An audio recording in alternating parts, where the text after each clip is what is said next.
Assalamualaikum warahmatullahi wabarakatuh. Shalom, Om Swastiastu, Namo Buddhaya, dan salam kebajikan. Hai Sobat Spentici, selamat datang di GV Podcast. Sebelumnya, kenalin aku Akma Algani dari Jurfox Spentici yang akan menjadi host di GV Podcast kali ini. Jurfox itu apa sih? Jurfox itu adalah jurnalistiknya SMP 3 Cibarusah. Jadi selama 30 menit ke depan, aku akan menemani kalian ngobrol-ngobrol santai bareng dua bintang tamu pertama kita. Podcast ini nantinya akan tayang di medsosnya SMP 3 dan Jurfox. Jadi kalian harus pastiin kalau kalian udah follow dan subscribe. Langsung saja tanpa berlama-lama kita panggilkan dua bintang tamu pertama kita pada hari ini. Ada Kamima dan Kasean. Sebelum kita masuk ke topik utama, aku mau ngobrol-ngobrol santai dulu nih. Aku mau minta Kasean dan Kamima buat perkenalan diri dulu. Mungkin yang asal dari mana, hobinya apa, terus sama kesibukannya akhir-akhir ini apa. Mungkin dari Kamima dulu boleh? Oke, Bang. Assalamualaikum warahmatullahi wabarakatuh. Perkenalkan, nama aku Mima Gorina Mamnun dari kelas 9H, berasal dari SMP Negeri 3 Cibarusah, yang akan menemani kalian pada podcast hari ini. Nah, jadi untuk hobi aku itu menyanyi ya. Pastinya dari ekskul kesenian udah pada tahu kalau aku tuh suka banget menyanyi. Dan juga untuk kesibukannya, aku akhir-akhir ini lagi persiapan TKA. Karena TKA itu sebentar lagi. Gitu aja. Okay. Kalau gitu sekarang giliran Kasean. Hai Sobat Spentici, perkenalkan, aku Sean Kaugawa, biasanya dipanggil Sean. Aku berasal dari kelas 8E dan hobi aku cukup banyak ya. Aku itu suka menulis cerita, aku suka mendapatkan teman baru, dan aku suka makan. Nah, untuk kesibukan akhir-akhir ini, aku masih sibuk di OSIS ya. Aku masih sibuk untuk ngurus skrip OSIS dan lain sebagainya. Tadi Kasean hobinya nonton ya?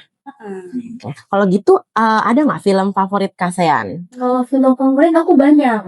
Apalagi kalau itu filmnya itu bagian tren aksi atau horor. Aku suka banget yang kayak gitu. Sama sih. Iya. Kalau gitu tadi Kamima tadi hobinya nyanyi ya? Iya dong, jelas. Boleh nyanyi sedikit nggak, sepil-sepil suaranya nih? Boleh. Boleh ya. Nyanyi apa nih kira-kira? Kebetulan aku suka banget sama Blackpink ya. Terutama Rose. Aku suka banget ya. Ada satu lagu judulnya tuh Number One Girl. Terus aku takut fals deh, coba ya. Isn't it lonely? I'd do anything to make you want me.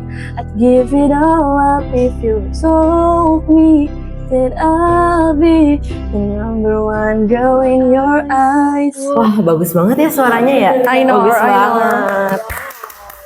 I know. Oke, karena tadi aku udah minta Kasean sama Kamima perkenalan, sekarang aku mau tanya-tanya Kasean sama Kamima nih, boleh nggak? Boleh dong. Boleh ya. Boleh. Aku pertama mau tanya-tanya Kasean dulu nih. Oh, aku kedua nih, berarti aku second choice dong. Enggak dong, bukan. Oke, silakan. Pertama, Kasean gimana perasaannya setelah terpilih menjadi ketos yang baru? Jujur ya, sampai saat ini aku masih belum percaya loh. Kayak, masa sih aku jadi ketua OSIS? Padahal dulu tuh aku masih anak kelas 7 yang baru daftar. Masa? Iya, kayak masa udah serah jadi ketua OSIS aja? Apa-apaan gitu. Tapi di balik itu semua aku bangga banget sama diri aku sendiri. Kayak setahun ini aku bisa jalanin semuanya. Walau kadang aku kena eval ya. Terus juga aku tuh happy banget bisa join OSIS ini. Aku juga happy bisa kepilih jadi ketua. Sekarang saya jadi ketua OSIS, itu benar-benar kayak amazing banget sih. Oke. Kedua, kira-kira langkah awal apa atau hal baru apa yang akan Kasean lakukan untuk memulai masa jabatan Kasean? Kalau aku ya, yang paling utama yang aku lakukan itu tentu aja pasti aku mau mendidik, membimbing, serta mengajari anggota-anggota OSIS agar menjadi pribadi yang teladan, mengerti apa yang dimaksud dengan penyeimbangan hak dan kewajiban. Juga aku mau ngajarin mereka itu tentang apa yang dinamakan dengan toleransi, menghargai dan menghormati. Lanjut yang ketiga, apa target Kasean untuk OSIS selama masa jabatan kakak? aku punya 3 target utama nih. Yang pertama tentu aja aku tuh mau menyelesaikan program-program kerja. Dan itu bukan cuma program kerja aku aja. Aku juga mau ikut membantu menyelesaikan program-program kerja Kandi serta anggota-anggota OSIS lainnya. Juga aku mau membantu menciptakan lingkungan sekolah yang bersih dan mengurangi sampah. Juga aku mau meningkatkan sikap toleransi, menghargai dan menghormati antar sesama siswa SMP Negeri 3 Cibarusah ini. Yakin nggak nih bakalan tercapai target? Asal adanya kerjasama sih, aku yakin 99% pasti. Wih. Keren memang. Lanjut ke pertanyaan keempat dan terakhir. Sebutkan harapan Kak Sean ke depannya untuk OSIS selama masa jabatan Kak Sean. Kalau untuk OSIS sih aku mau dan aku berharap OSIS itu jadi tim yang solid, tim yang kompak, dan tim yang berintegritas. Aku juga mau OSIS itu menjadi tim yang bisa menjadi teladan bagi siswa-siswi lain, atau istilahnya bisa menjadi contoh yang baik. Nah, kalau untuk sekolah, aku mau meningkatkan kesetaraan lingkungan di antara para siswa, dan aku juga mau meningkatkan toleransi. Aku mau meningkatkan toleransi, meningkatkan sikap menghargai dan menghormati, dan sikap sopan santun di antara para siswa. Harapannya itu kurang lebih semoga langkah awal sama target tadi tercapai berarti ya. Iya, itu. Jawabannya Kak Sean benar-benar mind-blowing banget ya, bagus banget ya. Dari jawaban udah nanya-nanya Kak Sean ya kan, sekarang nanya ke Kamima. Oke, udah siap belum nih tanya-tanya? Siap, Siap ready, banget ya. ready. Oh my god. Pertanyaan pertama, gimana perasaan kakak setelah lepas jabatan? Apakah sedih, lega, atau mungkin senang? Oke, perasaan aku yang pertama itu aku masih nggak nyangka. Karena waktu abis aku sertifikat selesai nih, aku tuh masih mikir kayak aku masih di posisi yang bakalan dipanggil-panggil sama pihak sekolah gitu kan. Terus aku juga masih mikir kayak aku bakal masih keluyuran nih bolak-balik gitu. Bolak-balik buat ngurusin event atau gimana gitu. Tapi ternyata aku sadar kalau aku tuh bukan di posisi itu lagi. Mereka Sean yang akan di posisi itu gitu kan. Lalu lambat laun itu pasti akan ada kerasa sedih gitu kan. Apalagi kalau misalkan lagi malam-malam nih lagi dengerin musik tuh sedih banget kan inget-ingetnya gitu kan. Karena iya sedih karena aku tuh gak bakal ngelakuin aktivitas yang selama 1 tahun ini aku lakukan gitu kan. Terlebih kayak aku tuh separuh jiwa aku tuh di OSIS gitu. Udah melekat ya. Betul, Gitu. aku sayang banget sama OSIS gitu kan. Dan terakhir tentunya bakalan lega. Kenapa lega? Karena aku nggak bakalan megang tanggung jawab besar itu lagi. Kayak aku nggak bakalan takut itu nggak terlaksana gitu loh tanggung jawab aku. Dan juga yang paling penting aku nggak perlu memenuhi ekspektasi orang lain lagi. Jadi aku udah jadi diri sendiri lagi deh. Iya Yang lain. betul. Lanjut ke pertanyaan kedua. Selama kakak menjabat, ada kesusahan nggak yang dialami kakak? Kesusahan waktu menjalankan proker mungkin. Mm-mm. Tentunya ada. Dulu kan aku kan sama kandi aku itu belum terlalu kenal kan. Terus habis itu aku berpikir kayak aku berarti harus mencocokkan pikiran aku, pendapat aku dengan kandi-kandi aku gitu kan. Nah jadinya mungkin itu tantangan terbesar aku itu jadinya aku kurang miskomunikasi. Terus habis itu aku juga jadinya kerjasamanya kurang karena kita kurang miskomunikasikan. Nah itu membuat aku tuh program kerja aku mungkin terhambat karena kita kurang berdiskusi. Tapi akhir-akhir ini, bukan akhir-akhir ini sih, udah lama kita sudah memperbaiki semua itu, kita udah saling mendukung, udah sangat dekat ya, udah seperti bestie-bestie ya. Best Betul nih, banget kandi-kandi, betul ya. Udah jadi kayak sahabat banget, udah dekat gitu. Jadi mungkin tantangan terbesarnya miskomunikasi sih. Pertanyaan ketiga, selama menjabat jadi ketos, ada hal berkesan nggak yang dialami kakak? Ada, aku masih ingat banget. Oh iya, aku masih ingat banget sumpah ini. Ya, aku tunggu pertanyaan ini. Jadi, hal berkesan itu ketika aku didukung penuh dengan teman-teman aku gitu. Ketika teman-teman aku tuh semangatin aku, peluk aku, dukung aku gitu. Dan tentunya ketika bantuan dari kandi aku, terus habis itu dukungan dari guru-guru, menurut aku itu hal yang berkesan yang di diri aku yang akan selalu aku ingat sampai nanti aku besar gitu kan. Karena aku itu pribadi yang gampang banget down kan.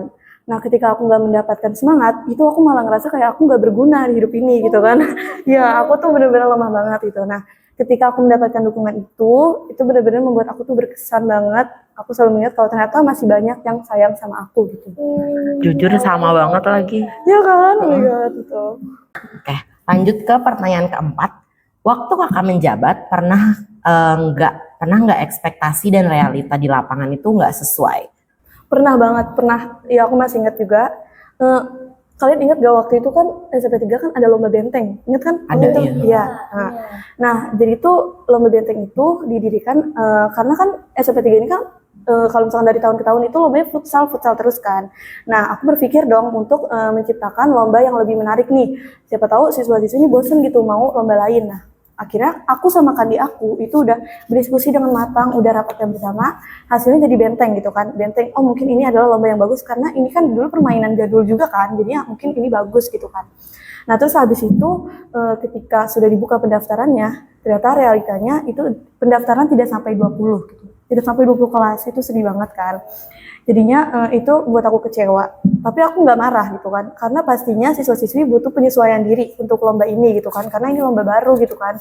Biasanya kan futsal tiba-tiba ke benteng gitu kan, pasti juga mereka kaget. Itu aku sebenarnya nggak akan nyalahin. Cuman aku agak kecewa aja, ternyata nggak sesuai ekspektasi aku aja sih. Jadinya takutnya acaranya nggak jadi ya kan, kedikitan Iya, orang. tapi alhamdulillahnya ternyata waktu itu meriah sih, bagus. Semuanya juga pada excited gitu loh sama lomba ini. Berikutnya ada beberapa pertanyaan dari Sobat Spentici. Oh Kakak my pada God. penasaran gak nih? Penasaran banget, ini aku Penasaran, tunggu-tunggu ya? juga sih. Mereka gimana ya? Ya betul, tuh kali ya.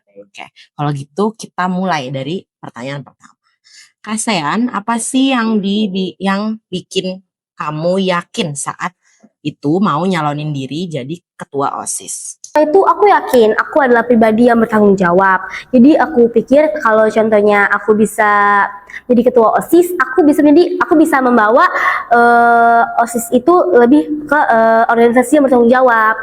Aku juga yakin aku tuh bisa menyeimbangkan antara hak dan kewajiban. Dan terakhir, aku juga yakin selain mendapat pengalaman dan wawasan yang lebih luas, aku juga pasti bisa membawa perubahan positif. Mau itu di OSIS ataupun di sekolah, pasti ada perubahan yang bisa aku ciptakan walaupun itu sedikit. Aku kan kayak udah bukan mendidik sih, bilangnya apa ya, maksudnya kayak membina gitu kan dalam setahun ini gitu. Kalau penilaian aku, Sian itu benar-benar bagus ya kepribadiannya, kayak bertanggung jawab. It's real loh, ini bener loh, kayak kamu bertanggung jawab, terus juga Sian tuh asik juga loh, Sian asik. Bener sih, setuju Tuh banget. kan, betul. Ada pertanyaan kedua yang kali ini tuh untuk Kamima. Oke. Kamima, momen apa yang paling bikin terharu, sedih, bahagia selama menjabat kemarin? Ini ceritanya bakal panjang. Siap-siap guys, siap-siap. Siap banget. Oke. Jadi waktu itu ada salah satu event yang menurut aku itu bener-bener berat banget buat aku lewatin gitu. Sampai itu tuh kayak harus ada tenaga ekstra buat aku tuh nyelesain event ini gitu. Event apa tuh? Aduh, sebut gak ya? Pokoknya ini waktu kampanye, terus habis itu pilketos dan lain-lain itu kan kegabung gitu kan. Itu bener-bener kita ngejar karena itu sudah mendekati TKA juga gitu kan. Jadi aku harus buru-buru gitu. Nah, ini di situ aku bener-bener ada, terus juga ada tekanan gitu kan, tekanan yang gak bisa aku bilang kesini gitu. Pokoknya itu yang bikin bener-bener aku down. Nah, tapi di balik tekanan itu juga aku harus mengerjakan A, B, C, D, urusan ini semua aku selesaikan gitu. Aku baru selesai urusan A, tiba-tiba aku harus ke B juga, harus selesaiin. Dari B ke C, sampai ke Z gitu. Nah, terus abis itu aku capek. Namanya juga manusia dong, pasti capek kan, ya kan. Terus abis itu, aku itu kayak duduk di musola gitu. Di musola aku duduk sambil ngelamun gitu. Ngelamun kayak mikir kayak, capek banget gitu kan. Terus abis itu, aku mikirnya gak mau nangis waktu itu. Tiba-tiba tanpa aku sadar tuh air mata aku jatuh gitu aja. Padahal aku tadinya nggak mau nangis gitu. Kataku kok tiba-tiba nangis gitu kan. Terus tiba-tiba dada aku sesak banget gitu kan. Terus habis itu aku mikir, oh ini kayaknya aku harus ke tempat sepi gitu. Jangan sampai OSIS ngeliat gitu kan. Akhirnya aku ke tempat sepi gitu kan, ke kelas aku. Karena kelas aku juga kan lagi keluar juga kan semuanya. Terus habis itu di situ aku nangis yang benar-benar sesegukan. Itu benar-benar sakit banget ya, dada aku benar-benar kayak gitu sakit banget. Tanpa aku sadarin itu terharu banget. Tiba-tiba tiba-tiba kandidat aku nih semuanya dari Kak Tiara, Kak Mega, Kak Gevira, Kak Sinta, terus habis itu Kak Alifa itu semuanya nyamperin aku. Kepergok berarti ya? Iya, tapi aku kira mereka bakal marah, tapi ternyata enggak. Kalian tahu respon gimana? Katanya gini, nggak apa-apa, nangis aja, keluarin semuanya, katanya gitu. Di situ aku terharu dong, aku kaget, kataku, wah aku kira kayak profesional gitu, jangan nangis, aku kira bakal gitu, tapi ternyata mereka malah kuatin aku. Bener-bener kayak aku ngerasa di situ langsung gak sendirian, kayak langsung kayak ada cahaya nih di depan aku. Kayak aku tuh lagi di lautan yang dalam yang gelap, tiba-tiba ada cahaya gitu muncul. Itu jadinya kayak menurut aku itu bener-bener bikin aku terharu banget karena kayak biasanya kan aku nggak pernah ada pendekatan banget kayak gitu kan. Soalnya ya karena kita tuh cara menunjukkan kasih sayangnya beda gitu. Kita tuh menunjukkannya mungkin kayak cuek-cuek juga, tapi tetap sayang gitu kan. Tapi itu bener-bener ternyata mereka pertama kalinya mereka itu nyamperin semua, terus habis itu kuatin aku. Itu bener-bener kayak gitu. Terus habis itu aku sadar dong di situ aku harus profesional gitu. Jangan sampai aku nangis doang karena nggak ada manfaatnya nangis doang gitu. Mana eventnya juga lagi ngejar waktu. Nah jadinya di situ aku hapus air mataku, terus aku minum, aku tenangin diri aku kayak aku bisa gitu kan. Terus habis itu udah dengan diyakinin juga sama kandi-kandi aku bisa. Akhirnya aku keluar kelas dengan kondisi aku harus ketawa karena nggak mungkin di depan anak OSIS aku senyum, aku sedih gitu ada air mataku. Akhirnya ketawa kayak senyum-senyum gitu kan. Terus habis itu ternyata respon anak OSIS itu benar-benar gak nyangka pada semangatin aku kayak mereka tahu nih kayaknya aku habis nangis gitu. Mungkin mereka nggak bilang kayak semangat Kak Mima semangat gitu. Nggak, tapi mereka dengan senyuman gitu. Kan aku tahu makna di balik senyuman itu pasti mereka mau kuatin aku gitu. Senyuman terus juga ada yang beberapa kali ada yang meluk aku, terus abis itu juga kayak ada yang kasih kata semangat gitu. Pokoknya semua itu aku hargai dengan tulus karena aku tahu tujuan mereka itu pasti untuk semangatin aku gitu. Jadi menurut aku ya Jadi sedih ya. iya betul, sedih banget sih kalau diingat ya. Ceritanya bikin terharu banget ya. Berarti bener kata kami tadi ya, udah bestie banget sama Kandi gitu. Betul, Kandi aku tuh emang baik-baik banget, selalu membantu aku sih. Jadi ternyata di balik kami main ceria itu ada hati yang rapuh juga ya. Aduh. Untuk kalian berdua nih, siapa sosok yang menginspirasi kamu menjadi pemimpin? Boleh mungkin pertama dimulai dari Kak Sean dulu. Menginspirasi aku menjadi pemimpin ya. Sebenarnya banyak banget sih yang menginspirasi aku. Tapi yang utama itu aku ngambil dari purna ketua OSIS-nya dulu. Jadi untuk purna ketua OSIS-nya itu aku kenal 3 orang. Itu ada Kak Fatona, Kak Asia, dan Kak Mima. Mereka bertiga itu benar-benar menginspirasi aku. Aku melihat mereka itu sebagai orang yang hebat. Aku melihat mereka itu kayak wah, mereka ini tuh hebat banget, mereka itu cerdik banget, mereka tuh bisa membagi waktu, mereka itu benar-benar kayak seorang pemimpin yang wow banget gitu kalau menurut aku ya. Hanya mereka di samping aku, dengan aku kenal mereka, itu tuh benar-benar menginspirasi aku. Aku bilang, aku tuh pengen jadi pemimpin juga, aku pengen jadi orang yang berguna juga untuk sekolah ini gitu. Berarti salah satu figur yang menjadi tadi menginspirasi Kak Sean itu tadi ya, purna ketua OSIS 3 orang tadi tuh ya. Soalnya yang aku kenal cuma 3 orang doang. Menurut Kak Sean gimana penilaian Kak Sean terhadap Kak Mima gitu? Orangnya seperti apa menurut Kak Sean? Jujur gak ya? Sejujurnya ya, kalau dari penglihatan aku selama ini, aku tuh melihat Kak Mima tuh sebagai seseorang yang profesional. Selalu tersenyum di hadapan orang lain. Aku tahu di balik senyuman itu pasti Kak Mima tuh pernah merasa sedih, pernah ngerasa marah. Tapi aku tuh nggak pernah ngelihat Kak Mima tuh nunjukin marahnya itu di depan orang gitu. Aku yakin itu pasti pernah marah, semisal sama contohnya lagi event, terus ada yang ngelanggar aturan. Aku tahu pasti Kak Mima tuh marah. Cuman dia berusaha tenang. Aku tuh ngelihat gitu kayak, wow ini Kak Mima tuh profesional banget gitu. Terus aku ngeliat Kak Mima tuh sebagai orang yang lembut, orang yang soft spoken gitu. Terus Kak Mima juga itu orang yang peduli sesama. Kak Mima juga itu paham gitu kapan Kak Mima harus mendengarkan dan kapan Kak Mima tuh harus memberikan sebuah ucapan gitu, sebuah perkataan. Jadi itu yang benar-benar bikin aku kagum sama Kak Mima ini, seorang Kak Mima yang suka K-pop ini. Oke. Berarti K-pop abis nih. Abis banget. Kalau idol cowok ada yang disuka nggak? Ada. Aku sampai jadiin wallpaper loh. Waduh. Apa tuh? Martin dari Cortis. Si tinggi itu loh, makanya dia tinggi, dia bener-bener my type gitu loh. Dia kayak oh my god, ganteng gitu loh. Oke, tadi udah ngasih sosok yang menginspirasi dari Kak Sean. Sekarang Kak Mima gantian. Oke. Jadi sosok yang menginspirasi aku itu banyak ya, saya banyak. dari purna-purna yang sebelumnya juga semuanya itu menginspirasi aku menjadi sebuah pemimpin. Tapi ada satu yang melekat banget nih di hati aku. Tebak siapa? Aku. Jadi yang satu yang melekat di hati aku itu adalah Kak Fatona. Karena aku tuh ngeliat beliau kan waktu itu kan aku sempet memang dibimbing sama beliau kan walaupun sebentar gitu kan. Itu benar-benar kepribadiannya bagus banget ya. Buat seorang pemimpin itu bagus banget. Kayak dari bertanggung jawab, disiplin, public speakingnya juga bagus banget ya. Kalau misalkan dari secara langsung Kak Fatona tuh public speakingnya bagus banget ya. Itu benar-benar kayak aku ngeliat itu jadi menginspirasi. Jadi itu kan dulu SD tuh aku orangnya malu-malu banget. Aku tuh malu-malu banget kayak mau ngomong aja tuh aku harus mengumpulkan keberanian satu malam gitu. Lalu ngeliat Kak Fatona itu kayak bagus banget. Aku benar-benar kayak langsung keluar musik kalau misalkan aku ngeliat Kak Fatona kayak gitu. Jadi kayak bagus banget public speakingnya lancar. Terus habis itu kayak enjoy aja gitu, nggak ada nervousnya. Mungkin ada tapi nggak kelihatan gitu kan. Nah jadi tuh dari situ aku kayak terinspirasi. Oh aku mau nih jadi penerus Kak Fatona. Tidak, aku mau mencontohkan contoh-contoh yang baik dari beliau, mau aku salurkan ke diri aku gitu. Jadinya aku kayak, oh aku harus seperti ini gitu kan. Jadinya aku kayak berusaha untuk menjadi seperti itu sih. Kayaknya Kak Fatona emang sedar-dedor itu ya dari tadi. Dar-dedor. Bener. Tadi Aku pernah ketemu beliau sekitar 2-3 kali dan aku emang lihat beliau tuh emang bener-bener mantep gitu. Mantep. baru 2-3 hal langsung jadi idola. Oh my idola, jangan salah itu. Berarti sedar-dedor itu sampai saya merasa dia memotivasi. Kami mah juga. Yes, betul.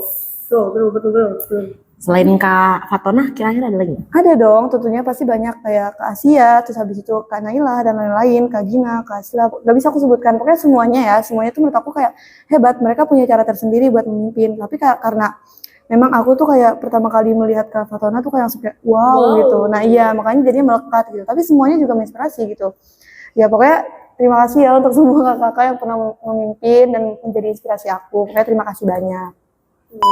Pertanyaan berikutnya. Buat Kak Mima sama Kak Sean, kesiapan apa sih kira-kira buat menjadi kandidat OSIS? Tunggu dulu nih. Dari mungkin Kak Sean dulu. Kesiapan kalau contohnya mau jadi kandidat ketua OSIS itu yang pertama itu harus banget siapin mental. Contohnya kami di anggota OSIS. Nah, walau cuma menjabat sebagai anggotanya aja, itu mulut atau pembicaraan para siswa itu enggak selalu enak seperti gula. Ya. Berarti pasti pedas gitu. Bahkan enggak di SMP 3 Cibarusah ini juga aja, bahkan di luar sana juga sekolah lain juga pasti mengalami masalah yang sama, di mana banyak siswa yang enggak suka sama OSIS. Jadi kita tuh harus benar-benar siapin mental. Kita tuh nggak boleh emosi di depan mereka. Kita nggak boleh emosi dan kita tuh juga nggak boleh kayak nggak peduli gitu. Kita tuh harus punya tanggapan pribadi untuk itu. Itu masih anggota. Belum lagi kalau contohnya jadi kandi atau bahkan ketua OSISnya. Pasti bahkan kok kesalahan sekecil apapun pasti akan menjadi pembicaraan panas di kalangan para siswa. Ketua OSIS kayak gitu sih, emang dia juga ngelakuin kesalahan, emang dia pantas jadi ketua OSIS. Itu persiapan yang kedua adalah visi misi. Pendaftar itu harus menyiapkan visi dan misi yang benar-benar kayak bagus gitu. Jadi karena visi dan misi itu menjadi penyangga nanti pas kita jadi pas kita tuh udah punya jabatan. Yang ketiga itu tuh keyakinan, tujuan dan harapan. Itu ya Mas ada nih. Untuk yang keempat itu jiwa kepemimpinan. Itu tuh wajib banget kalau menurut aku karena kalau contohnya ketua OSIS tuh nggak punya jiwa kepemimpinan, maka gimana cara dia memimpin nantinya? Gimana dia bisa menjadi pemimpin kalau dia tuh sedangkan dia sendiri tuh nggak punya jiwa kepemimpinan? Selanjutnya yang kelima, yang menurut aku juga penting banget itu teman dan dukungan. Wah itu penting banget sih. Kalau contohnya kamu itu orang yang bertanggung jawab, kamu itu orang yang mentalnya kuat, kamu itu orang yang pintar, kamu itu orang yang punya keyakinan, tujuan dan harapan. Tapi misalnya kamu orang introvert, kamu cuma punya teman 1-2 aja. Nah, contohnya kamu lagi pil ketos, aku yakin kamu pasti yang milihnya tuh dikit. Karena teman kamu aja dikit, kamu tuh nggak berani untuk bersosialisasi gitu. Jadi teman dan dukungan itu sangat-sangat penting gitu. Kalau gitu berarti sekarang giliran Kak Mima tadi. Kesiapan apa yang dibutuhin buat masuk OSIS tuh? Oke. Yang pertama aku sama kayak saya itu mental. Ya, karena mental itu penting banget. Kalau misalkan kita tuh pribadi yang down gitu, kalau misalkan kita nggak ada persiapan buat kedepannya, menurut aku itu nanti bakalan susah gitu loh. Karena banyak sekali percobaan-percobaannya ketika baru aja itu udah ada gitu kan cobaannya, apalagi nanti ke depannya gitu. Jadi mental itu sangat-sangat penting gitu loh untuk persiapan menjadi kandi. Lalu yang kedua itu sikap percaya diri. Karena kalau misalkan kita nggak percaya diri, untuk poin-poin berikutnya itu nggak akan terwujud gitu loh. Jadi percaya diri itu penting banget, percaya diri untuk mengambil keputusan, percaya diri kepada hal-hal yang lain gitu, itu penting. Lalu yang terakhir itu sikap bertanggung jawab, disiplin, dan manage waktu gitu. Kalau misalkan kita nggak bisa dengan tiga-tiganya itu, pokoknya dalam kita bertugas itu pastinya bakalan ada kemacetan gitu, bakalan susah banget. Mungkin itu aja sih. Banyak ya dari tadi saran buat, emang mungkin buat masuk OSIS itu butuh banyak kesiapan ya. Betul. Sebenarnya sih sederhana ya menurut aku, cuma ya ada aja poin-poin pentingnya gitu. Iya. Nggak kerasa ya obrolan kita udah panjang dari tadi ya. Udah habis pertanyaan dari Sobat Spentici juga ya kan. Terima kasih buat Kamima sama Kak Sean udah hadir ya kan, berbagi cerita tadi, sedikit curhat-curhat mungkin ya kan. Oke, tepuk tangan untuk Kamima dan Sean. Oke, semoga di masa jabatan Kak Sean nanti dapat meneruskan hal-hal baik selama masa jabatan Kamima. Semoga nanti masa jabatannya Kak Sean bisa lancar, bisa proker-prokernya mudah dijalani gitu ya kan, diberikan kemudahan. Oke, iya benar. Dan dari nilai sekolah dan OSIS ini bisa bergandengan, Mas, bisa ikut. Oke. Selanjutnya itu semoga buat Kamima ya, semoga Kamima sukses terus. Amin. Terus untuk ujiannya nanti semoga lancar. Semoga dimudahkan menjawab soal-soalnya, nggak cap-cip-cup. Paling serius. Oke. Dan semoga bisa masuk SMA atau SMK impiannya. Amin. Terakhir, aku Akmal sebagai host mengucapkan terima kasih juga untuk teman-teman di rumah yang sudah menemani kita ngobrol-ngobrol santai di GV Podcast kali ini. Mohon maaf bila ada perkataan yang ada salah-salah kata dari kami ya kan. Dan bagi teman-teman yang beragama Islam, selamat menunaikan ibadah puasa ya. Oke, sampai ketemu di episode GV Podcast selanjutnya. Wassalamualaikum warahmatullahi wabarakatuh.